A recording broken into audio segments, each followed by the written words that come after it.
Alright, today I am in a turn. It's a vacant, and it is one of our anger management apartments. As you can see, they have busted the door. So, got to replace it. And I'm just going to zip these screws out here just for the sake of video length. I'm not going to film all the tedious stuff. The easy stuff, just zip, zip, zip. Zip all them screws out and the door will come right off. Alright, I got the door off. Took the doorknob off too.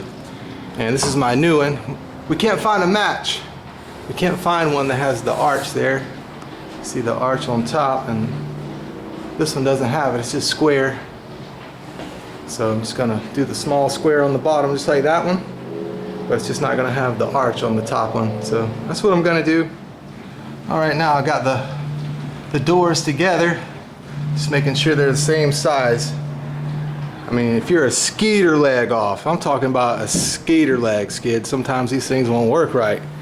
I mean, maybe you can get away with a skeeter leg, but I like to try to make sure it's as close as possible. I'm also going to get a marker and mark where I want my doorknob to go, and then I'll saw that out with my hole saw, and I will mark where the hinges are and route it out with my router. I'll get to that in a second. I'm going to mark my doorknob now. You know, I'll admit, carpentry is not my strong suit. I consider myself more of a repairman, but I keep practicing. You know, good thing mistakes are our greatest teachers, right? Alright, after I mark where I want my doorknob to go, now mark where the hinges are. Put a little pin mark, then I'm gonna get my hinge and trace it. Went a little too in on that one. Then I'm gonna trace it and then router it out. So I just grab the old hinge off the door, just pop the pin out, and then trace around it. Then you'll know exactly where the router. I try to keep it simple since carpentry is not my strong suit. Alright, before you router the hinges on your new door, go to the old door and make sure you got the right depth. You don't want to go too deep or too shallow, and if it's too shallow, it has a locking mechanism there. Just undo it and you can go up and down with it, but mine's good, so. Must have done a door in the past that had the exact same length, so I'm gonna go with it. All I'm gonna be doing is taking the router and tracing around what I drew on all the hinges. Sure beats caveman in it with a hammer and chisel. I bought this Ryobi router in 2008, believe it or not. I know a lot of guys give me crap about Ryobi. Jokingly, they're not being serious, but this router I bought in 2008. And I'll also leave a link to one of these in the description below on this video. You can order it and have it delivered to your house. That way you don't have to caveman stuff anymore with hammers and chisels.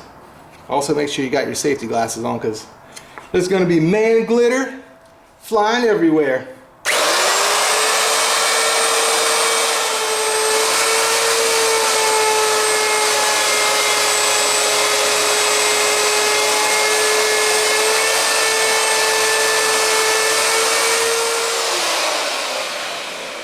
That's it. Takes all of 1 minute. Sure beats cavemaning. I used to caveman. I know how it is. Alright, my door hinges are routed.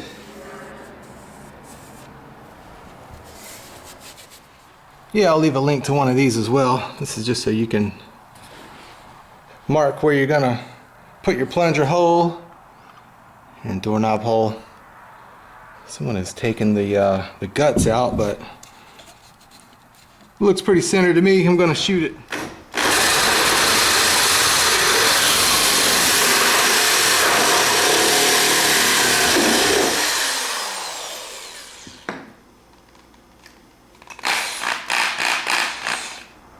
Now get your 1-inch paddle bit, and this will be for the side. This is where your lock plunger will go. Then you gotta route that out with your router.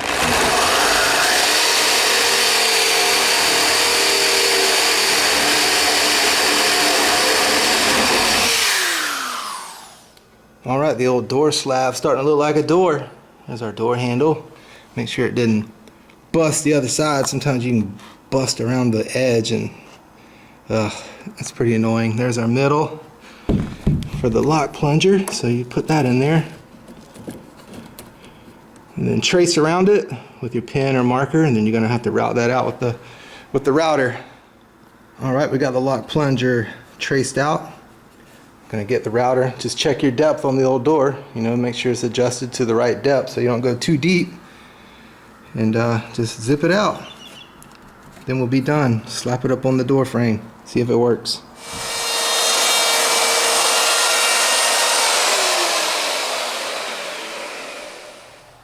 All right, rerouted out, skid. I don't know why they did this. This is custom made by HD. Eee. Looking at this up close, it did a pretty boo-boo job, but let's hang it up, paint it. You can always caulk the gaps.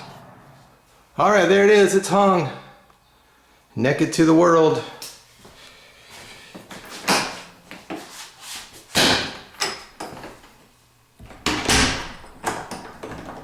Like a glove, son. Now when the painters come in and paint, they'll just paint all that up. I hung it by myself too, man, and I don't know. I'm pretty unorthodox, guys, so if you're a professional carpenter and watch this, I'm sorry. But what I use to shim it when I'm by myself is I'll use some caulk. Just put it underneath because, you know, it's mushy. You can move it down, you can move it up, you can move it further if you want the door to come up a little bit, and move it down, move the caulk out a little bit, or you can press it down. That's what I do. Just make sure none comes out the end there. You'll have a mess on your hands. But that's it. New door in. All these dings are from the delivery. HD delivered it. Kind of dinged up. Got some scratches, but they'll get painted.